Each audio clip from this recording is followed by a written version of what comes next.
Okay, let's start with some jumping jacks.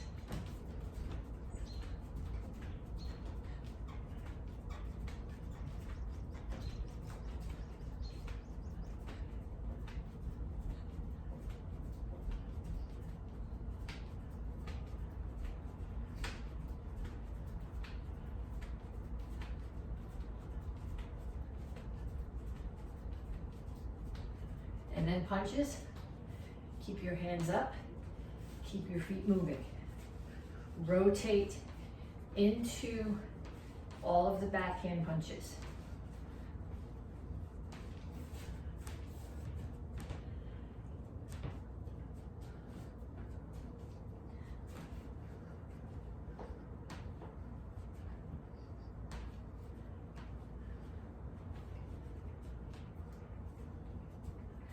And knees.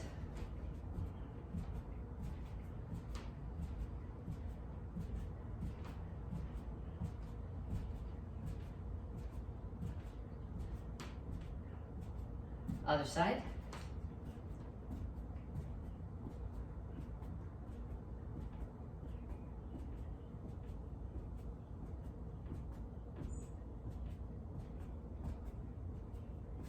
And shuffle side to side. If you want to, when you get to the limit of where you can go sideways, add a couple more punches.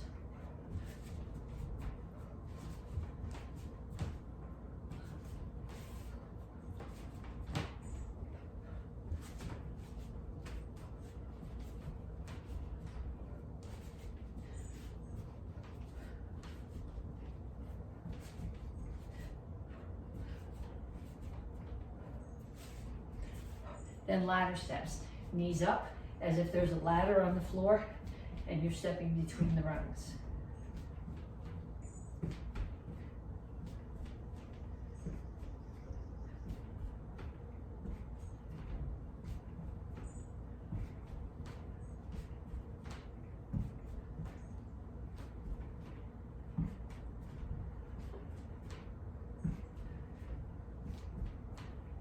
And kicks, front, side, back.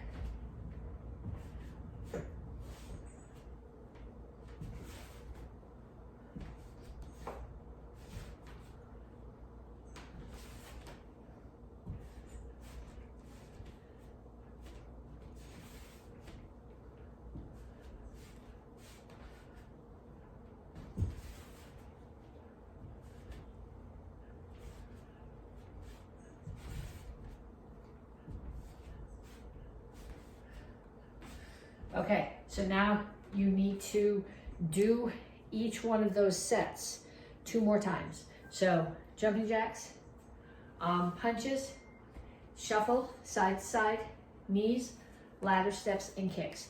30 seconds, 2 more times through. And then come back to me to stretch. Okay, reach for the ceiling.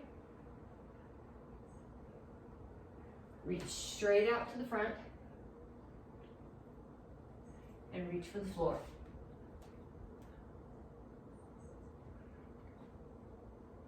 Over to one side, grab your ankle, lift your chin, pull your chest to your knee. And down in the side stretch. Both heels on the floor.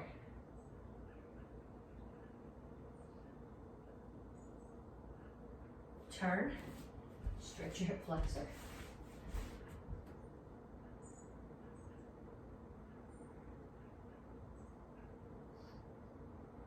Come to the center, toes straight forward, push your knees out. Other side, grab your ankle.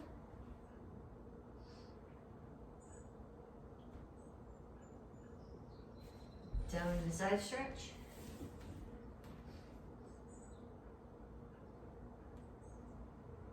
And then turn and stretch your hip flexor.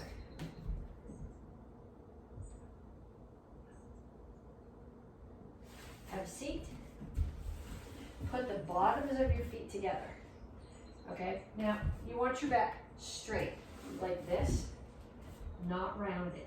So if you can grab your ankles, don't grab your toes. Whatever you do, don't grab your toes, that stresses your ankles. If you can grab your ankles and put your elbows inside your knees and still keep your back flat, do that and push down. If grabbing there rounds your back, then put your hands here instead and just pulse your knees down. But the goal, you want your back flat, not rounded.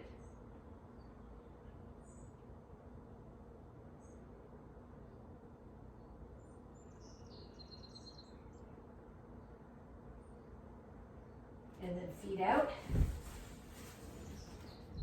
Over to one side, grab your toes, and reach over the top.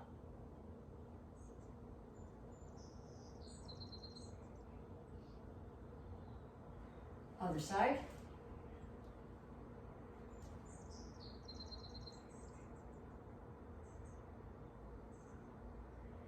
And then chin up, toes straight up, reach your elbows toward the floor.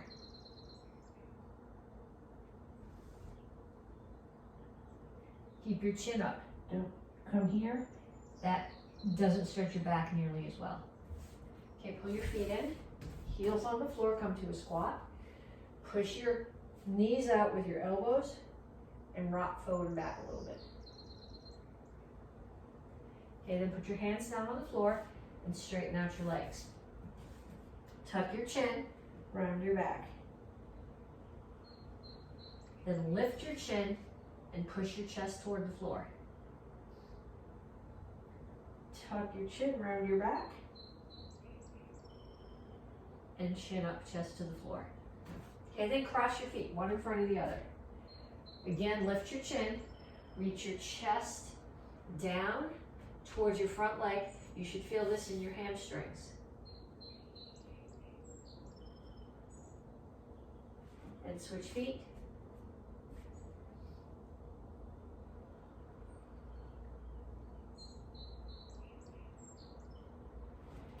And up. Okay, we have 3 exercises to do. The first one is called sit-outs, and well, I don't know. I'm gonna call it an arm drill, but it's technically an arm drill and a leg drill and a core drill. I think I'm gonna take my socks off for this so I don't slide on the floor and break my neck. Okay, so you're starting here. Feet are on the floor, hands are on the floor. I got my heels down. I'm gonna pick up one hand. I'm gonna take the opposite foot and shoot it through the hole. The goal is to bring it way up here and hold it. If you can't get it there, straight out is okay. Straight out and reach is harder. If you can't get it there, pull it through and touch the floor with it, and then pull it back. So one hand comes up, so the opposite foot. So pick my right hand up, my left foot is gonna shoot through the hole, and then back. And pick my left hand up, right hand shoots through the hole, and back. Right hand up, left foot through the hole. Okay, if you want more of a challenge, put something there to kick. Okay, I'm not gonna kick the leg of my kitchen table because I don't really wanna knock the table over, but if you have a heavy bag or you have a soft couch, put that where you can't quite reach. So pick up your hands, take your foot, come through, and reach and touch your foot to whatever the target is. That'll force you to stretch a little bit. It puts more stress on your core when you do it. Okay? So 1 minute of those, alternating sides. Next one, wide leg sit-ups. So I'm gonna give you 2 options here. You can either sit here like this with your feet out, or you can sit with your legs crossed. In both cases, I don't want to hit my head on the brakes, I want your hands straight up. Okay, so they're not coming back here behind you, because then you tend to use them to pull this way, which is not what I want. I want them here. So they're going from straight up, and they're staying straight up. So I'm either sitting with my legs crossed and doing sit-ups, or with my feet out and doing sit-ups. And 1 minute of those, one or the other, legs crossed or feet out. And then one more. These are squats. I'm gonna do them wide-legged. So my feet are out. So if I was in a stance here, I would be in Soka, toes out, horse stance. Okay, I'm gonna put my hands here. I'm not grabbing my neck. I'm just touching them here behind my ears. I'm keeping my back straight, and I'm squatting down so that my knees are bent enough that this is pretty much level with the floor. So down. I'm not sticking my butt out. I'm keeping my butt tucked under and my back straight. So 1 minute of those. You should do 1 minute of sit-ups, 1 minute of either cross-legged or wide-legged sit-ups, and a minute of squats. Okay, so this week is stripe test and graduation. If you're doing them both remotely, you will do the stripe test video on Monday, and you will do the graduation video on Tuesday. Send me your clips on Tuesday, and I will let Mrs. McCoy or Miss McCoy know that you did them, and you would go to drive-through belt pickup on Wednesday. You can do video stripe test and still come to a live graduation Thursday night or Friday night. You can come to a live stripe test Monday or Tuesday and still do your stripe test, your graduation on video on Tuesday. So you can mix and match. Just make sure that you don't miss graduation. This month, the lessons, you're getting your stripe for excellence. And if you're in the kids class, you're getting a star for focus. Everybody else is working on focus too. So 3 things I want you to do. We always start stripe tests with these: jumping jacks, push-ups, and sit-ups. And I want you to be thinking about excellence. So when you're doing jumping jacks, you're timed. Hands go out, hands come up, feet go out and back in. Hands have to touch at the top. Okay, this is not a jumping jack. Okay, this can be a legit jumping jack. It's just as much work as this. If you can't jump, you can step, you can squat, but in either case, focus on keeping your back straight and having your hands touch at the top. If one of your shoulders doesn't work, visualize where that hand is, and same thing, okay? 1 minute of those. Focus on doing them properly. Then 1 minute of push-ups. So when you do your push-ups, you don't want your hands out and your elbows doing this. You want your hands here so that your middle finger and the crease on the inside of your elbow are facing straight forward, and you want your elbows tucked close to your body. It works more muscles and puts less stress on your shoulders. Okay, I don't care if you do your push-ups on your knees or on your toes, but in either case, you need proper form. Okay, proper form. This is not proper form. This is even less proper form. Okay, this is not proper form. Whether you're doing them on your toes or on your knees, your back is flat and your chin is up. You're coming down, or on your knees with your back completely flat, coming down. And if you look at my hands, can you see my hands here? My middle finger and the crease in my elbow are facing straight forward, and my elbows are staying tucked in close to my sides. Okay, so again, focus on the technique. 1 minute of excellent push-ups. And then I need 1 minute of excellent sit-ups. When you do your sit-ups, put your feet flat on the floor. Put your knees up, put your hands here. Okay, you can't be doing this, or this, or this. Grab your shirt so your hands stay and sit up. Okay, so 1 minute of those two. So a minute of jumping jacks, a minute of push-ups, and a minute of sit-ups. And then we'll get into curriculum. Go!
Okay, go.